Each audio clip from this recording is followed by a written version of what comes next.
Today's guest is John Warrillow. He's the president of the Value Builder System and the host of the Built to Sell Radio. So John, thank you so much for coming on the show. Thanks for having me, Tats. John, you have a lot of best-selling books. You've been doing this a long time, and you have this new book, and the title is The Art of Selling Your Business. Why did you write this new book? You know, I've been doing this podcast for a while, Built to Sell Radio, where I interview a different entrepreneur every week and ask them about their exit. You know, it's right before our episode recording, I just interviewed a guy who sold a professional services company, which usually trades at a fairly low multiple because there isn't a lot of, assets or whatever. Usually trade around 5 or 6 times earnings. He sold it for 12 times earnings, which is just like kind of mind blowing for folks in the professional services space. And it's another example of what I've found in interviewing all these entrepreneurs is there seems to be 2 types of owners. Some that basically sell their company for an industry standard multiple. And then there's this rare few, like the guy I just interviewed, 10 minutes ago, that seem to punch above their weight when it comes to selling. And so I really wanted to try to codify that, try to figure out like what it is that the guys and gals who do way better than the industry standard multiple, like what do they do? And that's what I tried to do in The Art of Selling Your Business is sort of try to provide a bit of a field guide for entrepreneurs to punch above their weight. Wonderful. I love overachievers. So break down some of the things you've learned. Oh, wow. There's just so many things to think about. I think when it comes to selling at a premium or again, punching above your weight, I think that there are 2 sort of pillars of that, 2 categories of strategies. The first is really about getting competitive tension, effectively creating multiple buyers for your company. That's the first sort of pillar. And there's dozens of strategies around that. And then the second pillar is sort of negotiation hacks, right? So like, how do you punch above your weight? The natural buyer for a company is going to be between 5 and 20 times the size of the business that it is acquiring. And so as the entrepreneur, you're by definition kind of in a David and Goliath sort of battle. And so the question is like, how do you defend yourself? And so those are the 2 pillars that we can kind of riff on together. But those are I think the 2 essential ingredients to be able to do this right. Sure. How much of it is, knowing what you sort of have and optimizing it, and how much of it is understanding what the other side is looking for? Yeah, look, I think a lot of it comes down to understanding strategically what the other side is trying to do. I think a lot of entrepreneurs, I think we make the mistake because we run our companies, right, all day, and we're thinking about selling our product. And then when we think about selling the company, it's like, well, if company A buys us, then we can use their sales distribution, their sales channel, to sell more of our stuff. And exactly the opposite is what acquirers care about, right? They're just as myopic as you are. What they care about is selling their stuff. And so I'm reminded of a woman I interviewed in the book. Her name is Stephanie Breedlove. She built a company called Breedlove and Associates, which did payroll for parents who had a nanny to pay. She built it up to $9 million of revenue, about 10,000 customers. And she looked out and said, like, what's this company worth? And to financial buyers, it wasn't worth all that much. But she saw Care.com out there, and Care.com is like the Angie's List of care providers, right? You plug in your zip code and it'll give you the people in your area that have been 5-star rated to watch your kids. Well, Care.com at the time they acquired Breedlove had 7 million subscribers. Breedlove had 10,000 customers. So you do the math, and this is what Stephanie Breedlove did. She said, look, if 1% of your 7 million subscribers buy my product, that's 70,000 customers. That's a business that's 7 times the size of my company. And then let's just dream for a second. Let's imagine just 2%. Right now it's 14 times that. Anyway, long story short, Breedlove sold her company to Care.com for $54 million, Wow. which is unbelievable given the fact that her revenue was just $9 million of revenue. So she effectively sold for 6 times revenue. 6 times EBITDA is a great outcome. And Breedlove sold for 6 times revenue because she was thinking about, how do I help Care.com sell more of their stuff? That makes a lot of sense. Is there, besides that, is there certain types of business models that tend to sell at higher valuations? Sure thing. I mean, classically, SaaS companies, right? Software as a service businesses generally trade at much higher multiples. And the reason for that is, in part, it's software so that it can grow very quickly. But probably the more important reason is recurring revenue, right? Because acquirers, they're looking for a business that can continue after you, the entrepreneur, leave. And so recurring revenue is one of the things they look for, and they will pay more for. I'm reminded of the security industry. So you know security companies that like they watch your home or your office, little keypad, you punch in the numbers. Those businesses have installation revenue, which is the kind of one-off revenue where they install the keypad, and they have recurring or monitoring revenue. And acquirers pay right now about 75 cents for every dollar of installation revenue and about $2 for every dollar of recurring revenue. And Mm. so, said another way, your recurring revenue in the security business is worth almost 3x your install revenue. And so that's one of the secrets to jacking up the value of just about any business, thinking about, how do we create recurring revenue or some sort of service contract or something that continues beyond just the sort of installation or one and done revenue? What do trends factor into valuation? Certain industry cycles. How does that factor in?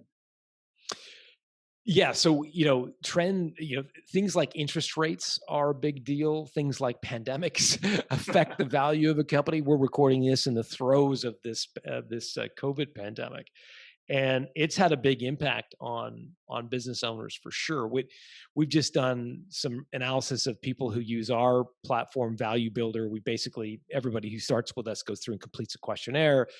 We then analyzed the intake questionnaires of people who started with us prior to March of 2020 and compared them to the business owners who completed their Value Builder questionnaire after March of 2020, so during the pandemic.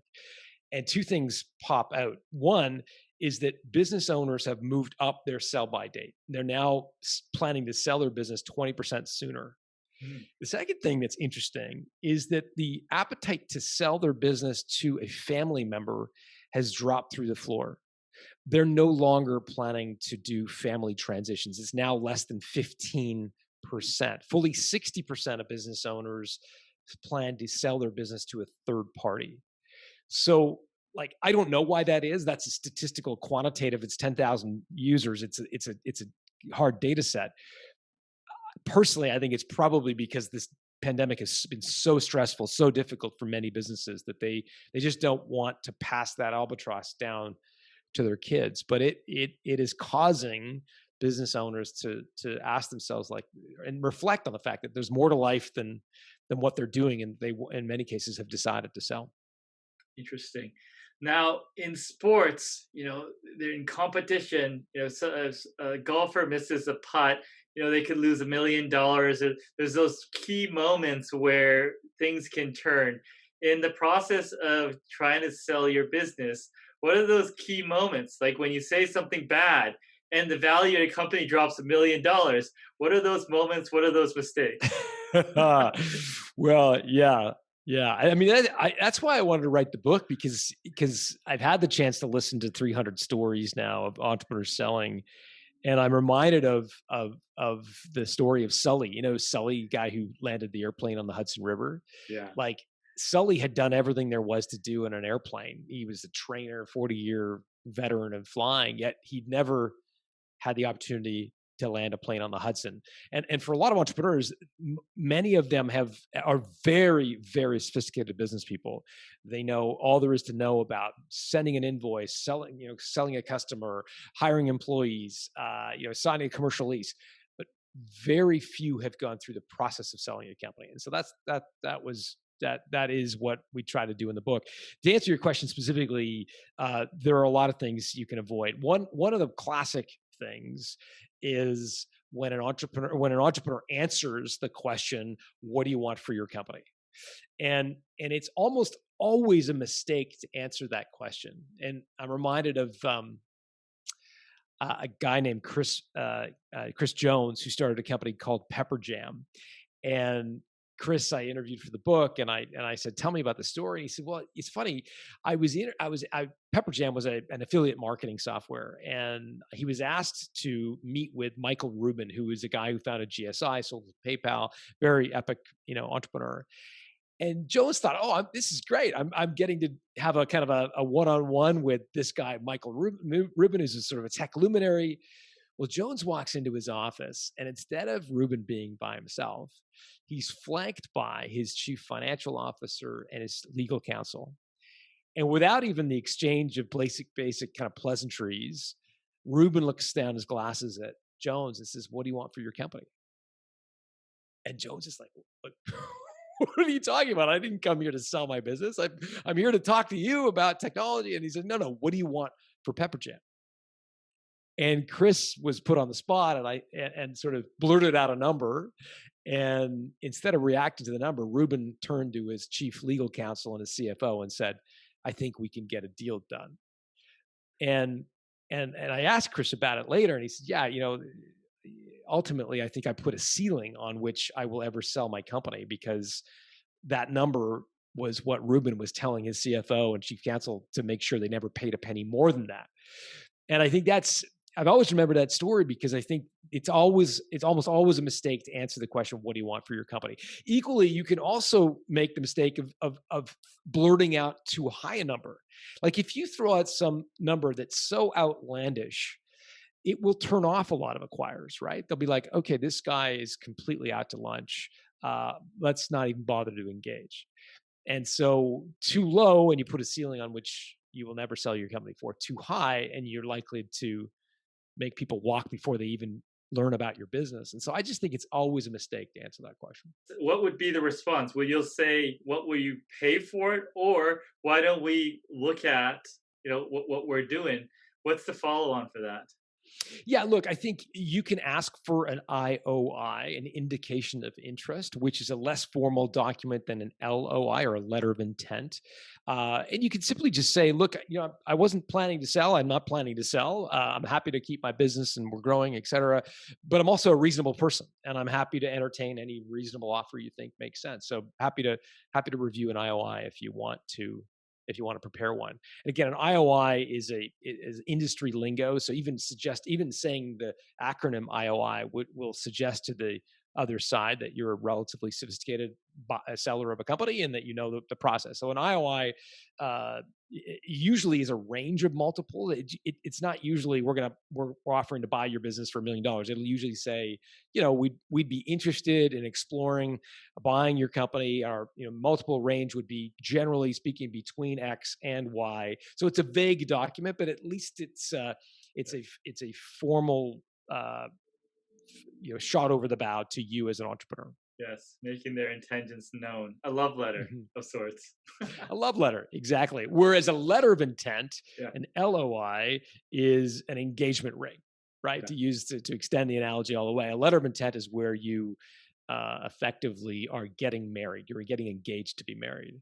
And it usually includes a no shop clause, which effectively means that you are agreeing not to negotiate with anybody else, which can get you into trouble downstream. Yeah, makes sense. Yeah, I asked the question because in your book, Built to Sell, one of the questions that people ask is, "Why are you selling?" And there was a certain response that you weren't supposed to do. Can you walk us through that scenario as well? Sure. Yeah. I mean, look, if you're like a lot of most entrepreneurs, you're selling because you're bored, you're tired, you can't stand managing employees anymore, you hate taxes, you're frustrated. Like, we could all throw out all the frustrations most of us have about running a business. And they're almost always a mistake to answer that question in that way. Because again, for an acquirer, as much as you're leaving your business, they're starting their marathon, right? So they want to know all of the excitement. They want to understand all the things that you can do with the company. And so, again, depending on that structure of a deal, there's different ways to answer that question. If it were a private equity group, as an example, where they generally buy a portion of your business, 60-70% of it, and ask you to carry a portion of your equity into their new business, the new entity. An answer to that question might be something like, we need some outside capital, some expertise to get us to the next level. Personally, I'd like to, rebalance my personal balance sheet a little bit, diversify a little bit, but I'm still really excited about the road ahead.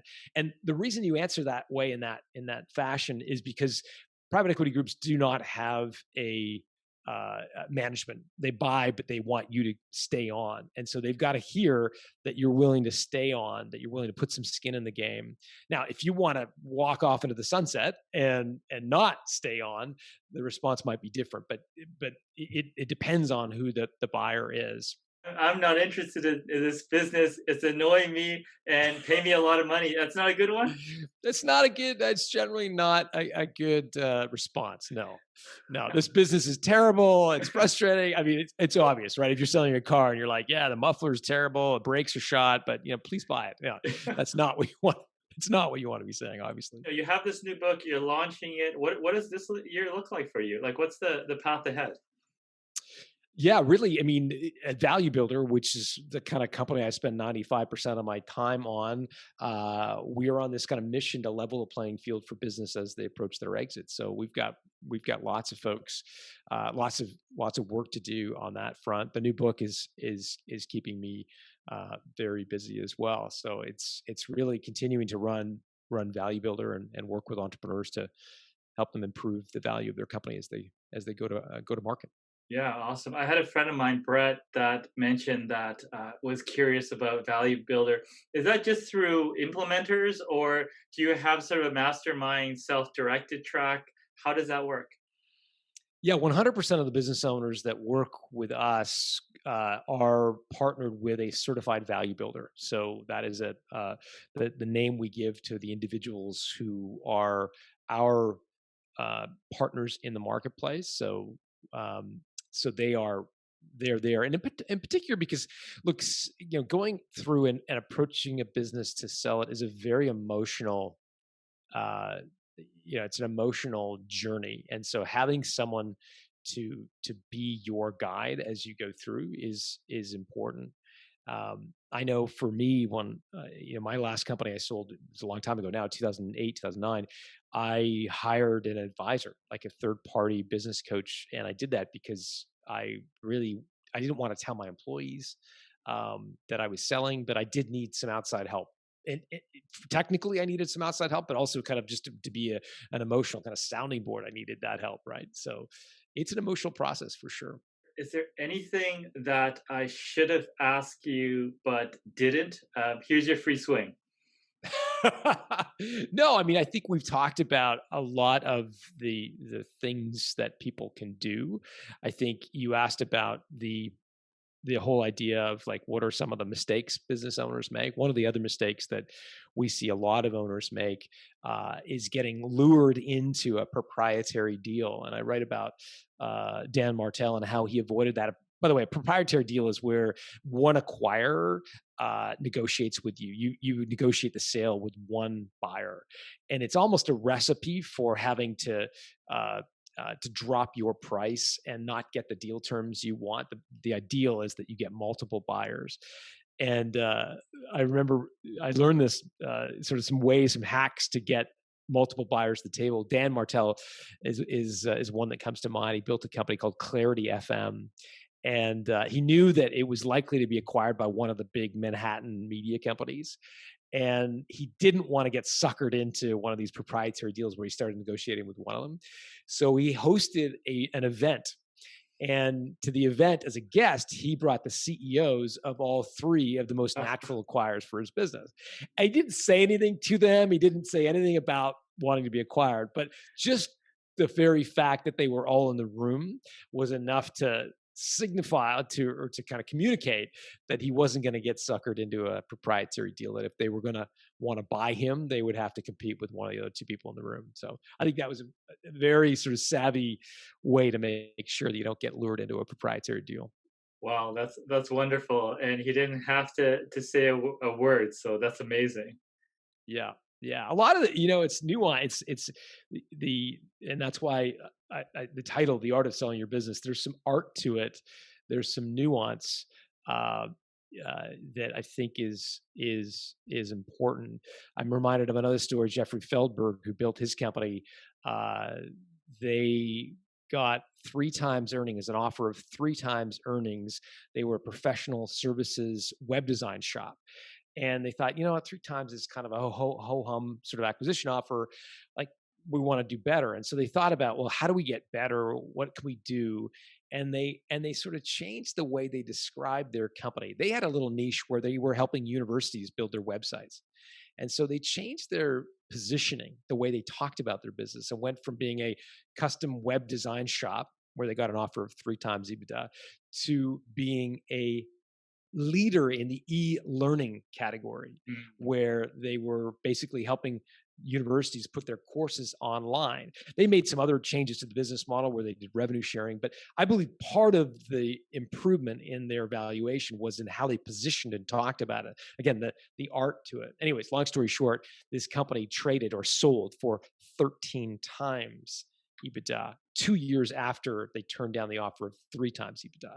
Again, Wow. part of that is it's not necessarily an improvement in the profitability of the business, although it did improve. It's how do you position it, talk about it, and in this case, they just changed from being a web design shop to uh, a leader in the burgeoning e-learning space, and all of a sudden, their valuation blossomed as a result. So there's a lot of nuances to what we're talking about, but the idea is that there's some art form to it as well as the science. Awesome. If you're listening in and you're considering this, selling your business or selling your business in the future, go out, get John's book, read it cover for cover. Thank you so much, John. You are a wealth of information, and I appreciate you taking the time. Thanks, Tats.